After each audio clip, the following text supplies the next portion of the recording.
హిందూ మతంలో దానాన్ని చాలా గొప్పగా పరిగణిస్తారు.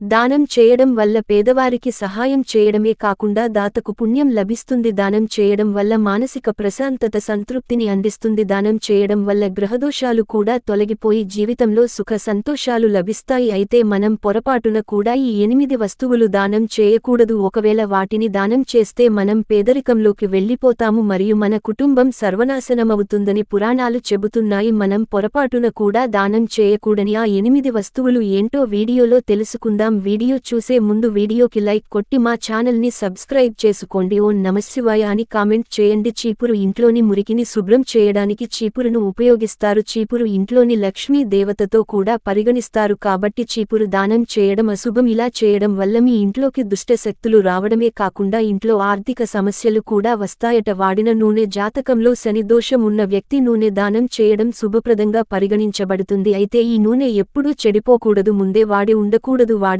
నూనెను దానం చేస్తే శని భగవానుడికి కోపం వస్తుందట. శని దేవుడికి కోపం వస్తే ఆ కుటుంబం అతని ఆగ్రహానికి గురి కావాల్సి వస్తుందని పురాణాలు చెబుతున్నాయి. కాబట్టి పొరపాటున కూడా వాడిన నూనెను దానం చేయకూడదు. పాత్రలు శాస్త్రాల ప్రకారం స్టీల్ పాత్రలను ఎప్పుడు దానం చేయకూడదు. స్టీలు పాత్రలు దానం చేయడం వల్ల ఇంట్లో సంతోషం శాంతి పోతాయి. హిందూ శాస్త్రాల ప్రకారం పాత్రలను దానం చేయడం వల్ల బలంగా ఉన్న వ్యాపారాలు కూడా దెబ్బతింటాయట. పదునైన వస్తువులు కత్తి కత్తిర వంటి పదునైన లేదా కోణాల వస్తువులను దానం చేయకూడదు. ఇవి దానం చేయడం వల్ల ఇంట్లో వాళ్ల మధ్య భేదాలు ఏర్పడవచ్చు. పదునైన వస్తువులను దానం చేయడం వల్ల ఇంట్లో కలహాలు ఏర్పడతాయని హిందూ శాస్త్రాలలో కూడా వివరించబడింది. కుంకుమ స్త్రీలు ఎప్పుడు కుంకుమ దానం చేయకూడదు. పెళ్లైన స్త్రీలు పచ్చిమిర్చి దానం చేస్తే భర్త ప్రేమ తగ్గుతుంది. పాత ఆహారం తరచుగా ప్రజలు కొంత ఆహారం మిగిలిపోతే దాన్ని దానం చేస్తారు. కానీ మిగిలిపోయిన ఆహారం లేదా చద్ది ఆహారం దానం చేయడం వల్ల దాన ఫలితం లభించదు. ఆహారాన్ని దానం చేయాలనుకుంటే తాజాగా శుభ్రమైన ఆహారాన్ని మాత్రమే దానం చేయాలి. ప్లాస్టిక్ వస్తువులు వీటిని దానం చేయడం వల్ల తలపెట్టిన కార్యక్రమాలు అసంపూర్తిగా నిలిచిపోతాయని ఆధ్యాత్మికవేత్తలు చెబుతున్నారు. వృత్తి వ్యాపారంలో నష్టం వచ్చే అవకాశం ఉందని అంటున్నారు. ప్లాస్టిక్ వస్తువులను దానం చేయడం వలన అనారోగ్య సమస్యలు తలెత్తే అవకాశం ఉంటుంది. ప్రస్తుత సమాజంలో చిన్నపాటి శుభకార్యం జరిగితే కొంతమంది ప్లాస్టిక్ వస్తువులను గిఫ్ట్ పేరుతో ఇస్తుంటారు. అలా ఇచ్చినవి కూడా దానం కిందికే వస్తాయంటున్నారు పండితులు. కాబట్టి ప్లాస్టిక్ సంబంధమైన వస్తువులను ఇతరులకు ఇవ్వకుండా ఉండడమే మంచిదని సూచిస్తున్నారు. చిరిగిన పుస్తకాలు అన్ని దానాల్లోకెల్లా విద్యా దానం గొప్పది. దానం చేసే వస్తువులు మంచిగా శుభ్రంగా ఉండాలి. చిరగకుండా మంచిగా ఉన్న పుస్తకాలను గ్రంథాలను దానం చేస్తే ఎంతో మంచి ఫలితాలను ఇస్తుంది. కానీ చిరిగిన పుస్తకాలను దానం చేస్తే జ్ఞానం లోపిస్తుందని హిందూ శాస్త్రాలు చెబుతున్నాయి. మీరు చదువుతున్నప్పుడు పుస్తకాలు వేరే వారికి ఇచ్చేటప్పుడు అవి ఎలా ఉన్నాయో ఒకసారి పరిశీలించుకోండి. ఒకవేళ పుస్తకాలు చిరిగినవి ఉంటే ఆ పుస్తకాలు అస్సలు దానం చేయకండి. దానం అనేది మనిషి చేయగలిగే గొప్ప పని. దానం చేస్తే మంచి ఫలితాలు పొందవచ్చు. అవతల వారికి ఏది అవసరమో దానిని ఎలాంటి ప్రతిఫలము ఆశించకుండా ఇచ్చేది దానం. దానధర్మం గ్రహ సంబంధమైన బాధలు నుండి ఉపశమను పొందడమే కాకుండా వివిధ పాపాల నుండి విముక్తులను చేస్తుంది. అయితే ఇప్పటివరకు ఎలాంటి వస్తువులు దానం చేయకూడదు తెలుసుకున్నాము. ఇప్పుడు ఏ వస్తువులు దానం చేస్తే మంచిదో ఇప్పుడు తెలుసుకుందాం. దీపదానం. దేవుడు దగ్గర దీపం వెలిగిస్తాం. వెలిగించే దీపాన్ని దానం చేస్తే దానిని దీపదానం అంటారు. హిందూ ధర్మంలో దీపదానానికి ప్రత్యేక ప్రాధాన్యత ఉంది. పేదరికంతో సహా వివిధ సమస్యల నుండి బయటపడడానికి నదిలో దీపాలను దానం చేయాలి. భూదానం. ఒక శుభ సందర్భంలో నిస్సహాయ వ్యక్తికి భూమిని దానం చేస్తే ఆ వ్యక్తి చాలా రేట్లు ఎక్కువ పుణ్యఫలాలను పొందుతాడు. భూమిని దానం చేయడానికి దానాలలో గొప్పదానమని పురాణాలు చెబుతున్నాయి. నీడ దానం. నీడ దానానికి దాని సొంత ప్రాముఖ్యత ఉంది. ఈ దానం శని గ్రహంతో సంబంధం కలిగి ఉంటుంది. దీనికోసం ఒక మట్టికుండలో ఆవాల నూనె పోసి అందులో మీ నీడను చూసి ఆ నూనెను ఎవరికైనా దానం చేయండి. ఈ దానం వల్ల మన సంపద రెట్టింపు అవుతుంది. విద్యాదానం. అన్ని రకాల దానధర్మాలలో విద్యాదానాన్ని ఈ మహాదానమని కూడా అంటారు. నిరుపేద వ్యక్తికి విద్యను అందించడం లేదా వారికి ఉచితంగా బోధించడం ఖచ్చితంగా